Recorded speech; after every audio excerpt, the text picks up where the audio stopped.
are two of the building blocks of the success of the return of Doctor Who. But prior to that, they were each, in different realms of Doctor Who, one of the most loved, respected, iconoclastic writers of Doctor Who fiction, even before they had a Doctor Who episode on TV to their name. They are Paul Cornell and Robert Shearman.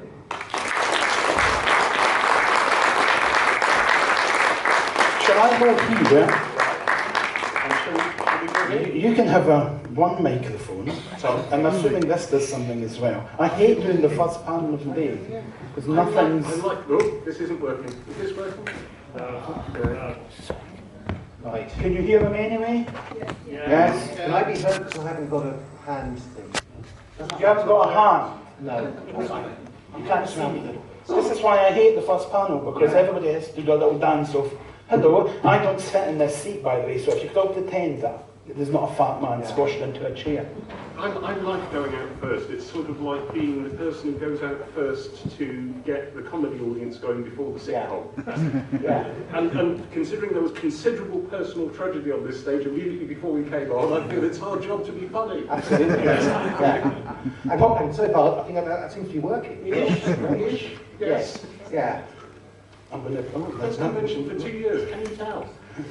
You're excited to be here, Paul? Yes, hugely. Goodness, last night I got really what I came for, which was an evening of socialising with Doctor Who fans. I haven't had that for such a long time. Well, we'll just go to the pub then. Should we just go to the pub? That's a good idea. It is the oddest thing about it. I mean, Doctor Who for me, for so many years now, has just been about this, about socialising, about celebrating a show that we all love with people that you're getting to know and you've known for years. And I've kind of forgotten how we do it. Yeah. And last night, being back and coming up on the train, I suddenly felt quite nervous, thinking, what if I don't remember how to interact anymore? But I mean, last night was so much fun. To be doing this now and to be on stage and blathering pointlessly, I mean, that's what I did for years. So I can do that again now. It's wonderful, actually. I'm just planning on sitting back and letting the two of you keep talking. Paul feels like you're a mile away, but I suppose in this day and age you've got to be. But hello over there. I guess so. But normally I'd like us all to be I'm a sort of stepping stone between you. So if you catch something, it's fine, but Yeah. we'll stay over there. I wanted to ask you both, funnily enough, about writing. About what? Writing? Writing? Yes. Okay. I've got a soft R and so have you, so this is going to be fun. Yes. Yeah, it's fine. Do I need this? Can No. you hear me? Can you hear me anyway? Yeah. Right, I'll It's switch it actually off a then. bit easier to hear you without. Yes, that's Yeah. what I thought. So I'm going to do that. And if you can't hear me, tough, because you said you could. So I'm going to do that as well, but nobody noticed. Yeah. That was the official mic drop moment. When you were there, little boys, Yeah. some time ago, Yeah. is writing what you wanted to do? Or did you want to be fireman? Firefighter, of course, these days. I wanted to be a scientist. I studied maths and physics so I could be a professional astronomer, and I went to UCL and did the first week of an astrophysics degree. And I flunked. I couldn't handle the maths, I couldn't handle the socialising. I did not realise at the time that, you know, I was diagnosed autistic when I was a kid. I don't recognise that now, but I was completely unable to cope with university. So I flunked out, and I had to make a living somehow, and that's how I started writing. So for the longest time, I was going to be an astronomer. And honestly, writing was the thing I did as a release, as a school kid, as a relief, as an escape, and as an act of revenge. And it was the only thing I could do to survive at that point. So, you know, it was a kind of intense career change for me. I could still probably do a quadratic equation if you forced me to. I might ask you that. It's odd, I don't remember not wanting to be a writer. My parents told me that when I was about 5 or 6 that my big hobby was taking out encyclopedias and writing out the entries and folding them over and pretending I'd written the books. But then I would also translate them to other languages because my dad worked in Europe a lot and he had on his shelf nothing but French and Finnish and Dutch dictionaries, and I would then translate the same things back, so I wanted to have the idea that all my books have been, you know, I mean, I couldn't obviously do it, I was just using the words, but for me it was, the bit which I remember was writing on the back of the thing, forthcoming titles, which was more exciting than actually never really doing it. And so I just kind of, they tell me that at primary school, I mean, it sounds like a ridiculous anecdote, but I kind of believe it, that I wrote I wanted to be a bookmaker, and that caused some consternation because they assumed my dad was into gambling. And, yeah, I mean, that's what I ever wanted. Was, I mean, I think my big frustration as a kid was realising that I wanted it to be, you know, write so much, and yet I was obviously awful. Because the one thing I did have as a teenager, I wrote so much stuff, and it was rubbish. And my dad, who was a very honest man, would tell me how bad these things are. And my dad was a massive fan of C.S. Forester, who wrote the Hornblower novels. And he kept sort of saying, I don't think C.S. Forester would write that. And I'd say, well, and I'd say, well, I'm 14. And he'd say, well, I know. And he'd say. So I remember when I first wrote something, I think when I was probably at university, and I began writing drama, which I thought was the first thing I thought, you know what, that actually probably isn't terrible. It was such a massive relief that I'd eventually caught up to this childhood ambition a bit. Because there's nothing worse than really wanting to be something, and yet knowing that you're a kid, and saying, I want to be an astronaut, but I can't go into space because I'm 7. I wrote episode guides to non-existent TV shows. I used to do that with the Doctor Who program guides. I would try to imitate the Jean-Marc L'Officier program guide, but then I would go into making up new production codes for things I was making up. And I'd be like 7X, and I'd make up a title, and I would invent a cast list, and it would be terrible. You ought to do a naval battle novel. You ought to do... I still can't read naval history books because I have this simmering resentment towards my now dead father. But keeping it light. Just because that bookmaker story, sorry, I'm telling the story myself. Yeah. My older brother wrote in his school book, you know, yesterday, it was what did you do last night, every day. Yesterday, when my mum came home from the pub, we did this. And then last night, when my mum came home from the pub, we did this. And then parents' night, my mum went in and read this book, and the first thing she said to the teacher was, I'm a barmaid. What the hell did she think I... That's a good way to stitch her up. That is really good. I was going to ask, to what extent did you want to become a writer, and to what extent did you want to be Terence Stinks? Oh, I did novelise a couple of things when I was, because I mean, we're both children of Davison in a way, aren't we? I mean that's when we got really passionate. Yeah. And I was clearing up my attic last year because, you know, there was a pandemic, and I found my novelisation of Black Orchid, which is, you know, it's quite full length. I mean, Terence Dudley's one is pretty big, 2 episodes, but I think I'd worked out in my head that they would never novelise that one because it was 2 episodes, and I couldn't see Terence ever doing it. So I just poured myself into it. Did you sort out the plot? No, but what was odd was that reading it back, I mean, I had a massive Adric identification crisis because I was 12 and, you know, a bit unliked, and I looked like Adric. And also, I had strangely, and I remember, I had a bit of a crush on Barbara Murray. So a lot of Black Orchid novelisation came about Adric and Lady Cranley sort of passion. It made very strange. I also, because I knew Terence Stinks' novelisations, knew I had to include every single line of real dialogue. But I kept sort of shoehorning all that and having these bits where Lady Cranley was sort of stroking Adric's head. So yes, I wanted to be Terence a bit. And I started Earthshock, but I didn't get very far because I think I worked out that they'd probably do that one for real. Which they did. You didn't ever think of Beryl Lee? I strangely didn't. I did like, I think it was Barbara Murray's hair, because it was quite crimped. I just quite like crimped hair. I mean, I always have. No, go on. No. Did you ever write an novelisation of Black Orchid where you fluttered after Barbara Murray? These say you did as well. Frontier Worlds, the fanzine, did a series of Blake Southern novelisations, and convinced that they would be in awe of my talent, I wrote an entire one. I wrote Orbit for them and sent it up to them, a full-length manuscript, and Peter Angelides rejected it. So I have a rejected Blake 7 novelisation in my lot. Yeah, we should pick that out. I was going to say you could get Big Finish to you do that. you could get BBC Audio to do your Black Orchid as you know, they do new versions, the old novelisations. Yeah. We possibly read by Barbara Murray if she's still with us. We just get her daughter. Or Matthew Waterhouse, because that would really freak him out. Matthew, could you make sure you've kept your hair before they come in? I mean, now that we're both doing targets, I think that, or have done, I think that is the way forward now. Is that and actually I could be writing new ones, pretending they were written by me when I was 12. So everyone will be very, very, very, very forgiving of what I was doing. She ran her hands softly through. What we really do? It's on. I was really embarrassed. I thought when I read it, I thought, seriously, well, thank God there were no more conventions, so I can never tell this story. And I also thought at the time, oh, something new to say. And that's the stage you talk about Barbara Murray.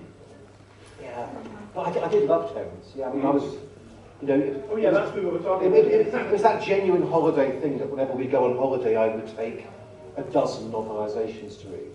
Because I wouldn't look out the window, I'd just be rereading The Monster of Peladon. I remember that one for some reason quite, I think it was the green cover. I did that one a lot for some reason. And it was just, that is how you'd accompany. You would reread and reread Terence constantly. So yeah, I mean, when I first met Terence, which I've talked about a lot, but it was such an awesome thing. It was genuinely more of a meeting of God moment than meeting an actor who was playing the Doctor. Because it was Terence Dix, it was extraordinary. He came to my wedding, and So did I. No, that didn't mention that. well, I didn't want Rob to feel bad. Rob was invited to my wedding, but was prevented from coming by two evil TV producers. It was Chris Chibnall. Yes, it was. Chris Chibnall stopped me going to Paul's wedding, but that's another story. Yeah. That's true. It's true. I didn't mean he was evil, I meant the two producers under him were evil. Oh, God, we shouldn't go to that. I just thought I better... Twitter is out there. Yes, that's true. It wasn't Chris's fault. But anyway, I put Terence on a table with all the people who would want to meet Terence Dix. And he had a wonderful time. He was just surrounded by people going... He never quite believed it though, did he? That's what I found so strange. He thought, when I first met him, he almost thought that we were kind of... taking the piss. Yeah, he thought, you can't really think that Stephen would be saying to him how much he meant to him. You could see him sort of saying, could you just speak to me without mocking me? And he began to realise. Which was wonderful. Yeah. I always said that there wasn't a compliment you could pay things because somebody else had already paid it to him. Anything that you wanted to say, you did this for me, somebody would have already said that to him. I think it's because he had an appropriate writer's doubt. It's our most valuable thing, doubt. Yeah. That if we start believing our own press, or especially sitting on our laurels, that's it, game over. Yeah. And he knew that and was just keeping it at a distance. Yeah. So when it came to this novel, you novelised someone else's episode for Target, and you novelised your own. Yeah. Did this come in as an offer of would you like to do? Well, I suppose it's your story, Rob, so you'd be annoyed if they asked somebody else. But did they just say we think we'd like a novelisation of Target? Yeah, I mean, I just finished writing this 10-year long book, which is genuinely that thick. And I was worried about what I could possibly do next because I thought, what if I can never write again? And the email just popped up, and it's funny because I've been for years in that sort of arrogant way. You'd go to conventions and people would say to you, if they ever did a Target novelisation, I said, of course they don't do Target novelisations. And no, what's the point? It's on Netflix. You don't have to read a book of it. And it was actually reading Paul's and Stephen's and Jenny's and Russell's the year before that made me think, oh, there's actually a genuine value to them because they are exciting and they're different and they can be, and of course there's a worth to it. And it came at just the right moment. It was the quickest email I've ever responded to, just say, yes please.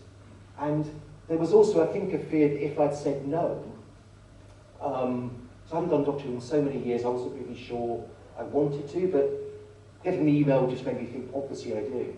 But I knew that if I'd said no, they'd give it to somebody else, because they're not going to suddenly just say, well, Bob is uncomfortable with it, we just won't bother writing that book. I mean, I was very flattered they wanted Dalek, because there are so many stories now, but with only 3 or 4 coming out every couple of years or so, I just felt very honoured. So I was really excited by that. Oh, did they specifically say which story it would be when they offered it to you? Yes, I was asked to do that one, and I was really flattered. And especially since Stephen called me up and said, they're doing this thing, would you like to? Well, yeah. It meant I had to stay home over Christmas to watch Twice Upon a Time when it went out, because I'd got to see it beforehand, apart from the last scene, the regeneration, which wasn't on the copy, and they weren't going to release. So I had to literally watch it as it went out, make frantic notes, and then Finish the job. and then novelise the last scene on Christmas Day. And when we sent the manuscript off, there were some really, just offhand good notes all the way through. And then at the end, for the last scene, the notes were so dense that they actually filled up every margin of every Word document page and were piled on top of each other. I'd noticed, for example, that Jodie's footwear regenerates. And I made a thing of that, because the costume does sometimes change during regeneration. I think that's interesting. And no, that's actually just an error. We weren't supposed to get that shot of her new footwear. She's still meant to be in Peter Capaldi's costume. And yeah, they were good notes, but the sheer density, the amount of scrutiny. That's the hard thing. I mean, I was getting huge notes back about plot problems we'd had in 2004. I said, I know this was 70.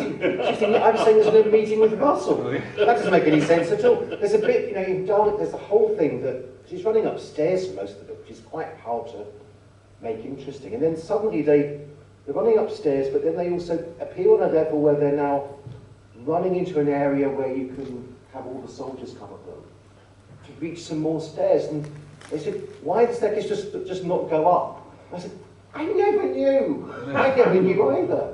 It doesn't make any sense. So I began writing in explanations of this drunk architect, which they said, I think maybe we just draw a veil over no one. And they said, just never bring it up at a convention. But you do something, you also suddenly appreciate, and back to Terence, just how hard Terence would work to correct minor problems that only become obvious when you start analysing the script. I've saw so many faults in Dalek. I was really horrified by the fact that we'd actually let it go out. I was privileged to get the longest possible version of the script for Twice Upon a Time. So I was able to include lots of stuff. There's loads of stuff for Twice Upon a Time that was filmed or scripted or thought better of. It's really, and Stephen has said this, it's really a Rachel Talalay job that she's put together a version that works out of a ton of stuff. And so I was able to put some of that stuff back in. And the one thing that Stephen gave me great latitude with that, which was lovely. He said, just do whatever works from all the stuff. But he really wanted his poem to go back in, because he'd written a poem. And so his poem is in there. And but yeah, it was nice. It was a nice bit of craft. I enjoyed doing that. And I promised Mark Gatiss and Toby Whithouse that I would describe them both as handsome, so I did. Of course, Mark then read the audiobook, so you definitely know that. I was looking forward to that. Just listen to it this one. Does he do a little flourish across the handsome British shoulder? I remember saying to you here, a couple of years ago, I said, I am delighted to ask you to sign your target novel book, because I knew it would mean something to you. I've written a target book. So Yeah. It wasn't just, oh, that's my, well, I'm just my TV episode. It's, I've written a target book. Yeah. It's a different being, I think, as well. I mean, having done Dalek, I thought, could I do another? And then I just realised how scary it would be. I was saying to you yesterday, the idea of having to approach someone else's script and yet be as bold as I know you have to be. Yeah. I think I'd be too scared. I think you should do it because it's something I think that you would shy away from. So Yeah. should normalise it. Well, Let's take a poll. We'll work out which ones you should do. You could do Father's Day. I'm not. Yeah, you want to do your own ones, do you, Paul? You want someone else Yeah, to do yours. because honestly, I would, if I started fixing Father's Day, I would never stop. Because it's like you, I've analysed it over the years, and I'm very aware. it's also the temptation of, I mean, going through Dark, I went back to all the early drafts and rejected almost everything from me. I thought, there's a good reason why we've changed all this. But I remember, of course, the early drafts of Father's Day, with some really dark stuff in there. Yeah. And my temptation would be, if I novelised it, I'd say, can I put the baby back in? And then you'd probably say, please don't. Because it still ends up with your name on it. And you know, I might do the Reapers walking about rather than fly, stuff like that. Yeah. It would just be such a huge job. Where's the line? Yeah. And as for Human Nature, the book of the TV show of the book, that seems just hilarious to me. Yeah. That's why I think it has to happen. But I think, Paul, I think you would get that. I think if someone else is normalising my work, I think that's something you would appreciate. Yeah, God, yes, I really enjoyed it. And I think you should normalise some of this work because I'm just fascinated to see what you're like. Do it for me. Yeah. Does that work? Is that any use? I could give them Black Orchid. Or I could find a Barbara Murray-like character in the new series and just take some of that stuff and put it straight in. Or any character and trim their hair. Yeah, I mean, who's got crimped hair in the new series? I bet someone. How about something, Unicorn and the Wasp, because that's a similar sort of time period. I do like the 20s, so I could just take a lot of my Black Orchid and stick it into Gareth Roberts' Agatha Christie story. That would work. You're going to shove your Black Orchid up, Gareth Roberts' Unicorn. Agatha may have a crush on Adric.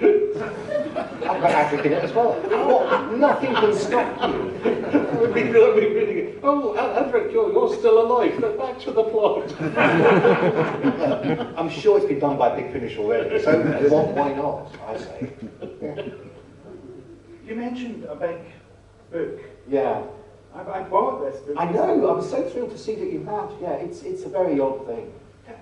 Please explain, because I haven't, I've Yeah, it's... it doesn't sound the wrong thing to say. I have glanced, I've had a flicker moment. This is interesting. I actually bought one copy because I thought it might be amusing to show people if they wanted to see what it really was. It's about this, it's in 3 volumes, and it's a big choose your own adventure. So the idea basically is a man loses his wife, she dies, and he resents the fact she spent so much of her life reading books. So he burns her entire library and then feels this massive sense of regret. So to try and reach her again, reads all the books ever written in the world, which you can do if you read them in the right order. He's told that everybody can read everything ever written in 2.5 weeks. But the problem is finding out the right order for you. You can read Crime and Punishment in a microsecond if you've just read Black Beauty, but no one knows this. So he reads everything in the world to try and find his wife and doesn't find her. He just feels this pang. And then a woman at the back of the library says there are these 101 final stories in the world that she will read to him. And if he gets them in the right order, he'll get his wife back. But at the end of every story, you get 5 questions about dictating which path you're treading next. So it's about your response, whether you found it funny, whether you fancy a story about dolphins, whether you're, sort of there are quite philosophical questions, but also quite silly questions. And yeah, whether Barbara Murray is someone who appeals to you when you were a kid. And from that, you read more and more stories. And we went to the scientists at Brian Cox's Radio 4, the Infinite Monkey Cage. and I wanted to find out the number of permutations I've created, because I wanted it to be that if you read this book, every reader would have a really good chance that no one would ever read the same book you're choosing to read. And they came back with the calculations that the number of permutations was 40 with 67 zeros at the end, which they pointed out to me was, if you took everybody who's ever lived on the planet, about 100,000, 100 billion people, and they each read the book 100 billion times, no one would ever likely find the same path as the path you choose.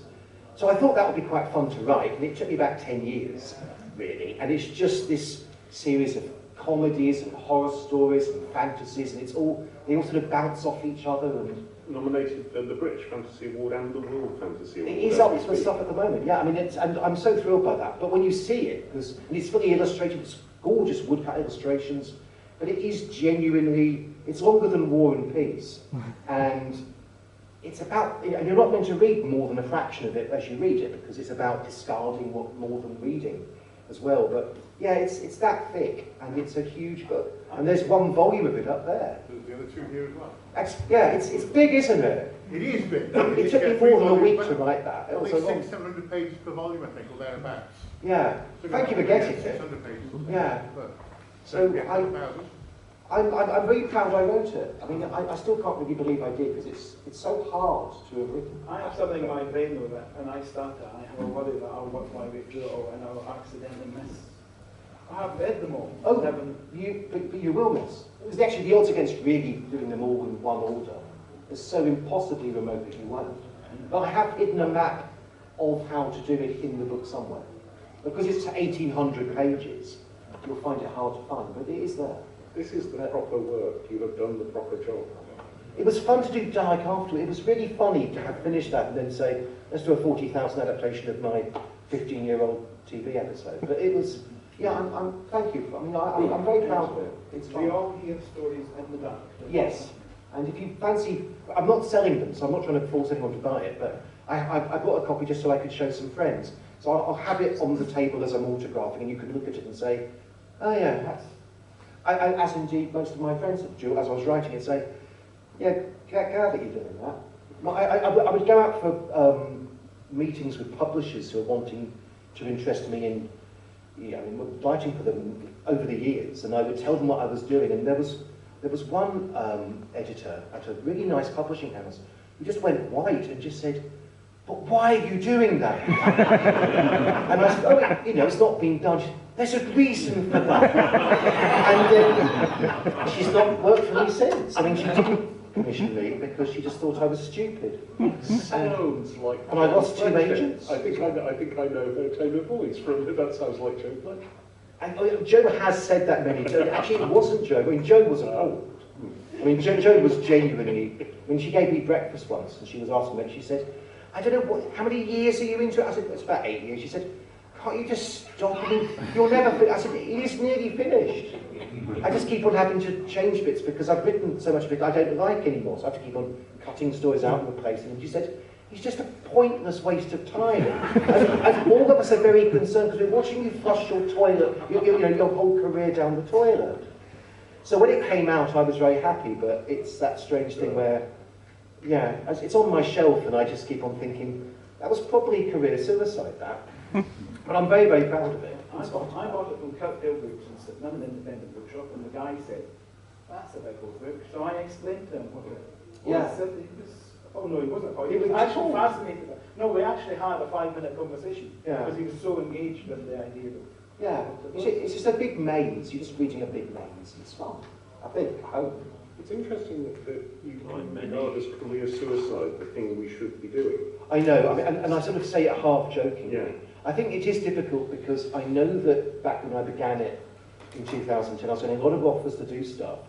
And now I put them all aside so I could write something which I knew wasn't going to have a big audience. And at the other side of it, you think, so all those offers, and of course at that stage people have moved on, so I've got to rebuild a bit. But I don't regret it. I mean, I do think that whatever happens, I mean, on my deathbed, I'll probably use it as a series of pillows. I'm working my way towards. So yeah, I'm not ashamed of it. I think actually, I don't know, because... Please find my book, I'm not ashamed. No. That's the most English. It's nothing, because we're both of a similar age. Yes. We're both nearly 70. And I haven't done that thing. And yeah, and I just think that now more than ever, I think we should be writing what we want to write. God, yes. I've been running around spinning plates, doing all the little things that catch my eye. I haven't sat down and done the art. You've done that. Oh, thank you very much. Yeah. So when you've been spending this, what have you been? Because I think, well, I'll ask Rob about the book, and I'll ask Paul about it, and I did about it, and I went, I think I'll just ask Paul what he's been doing, because it's like a bit. I'm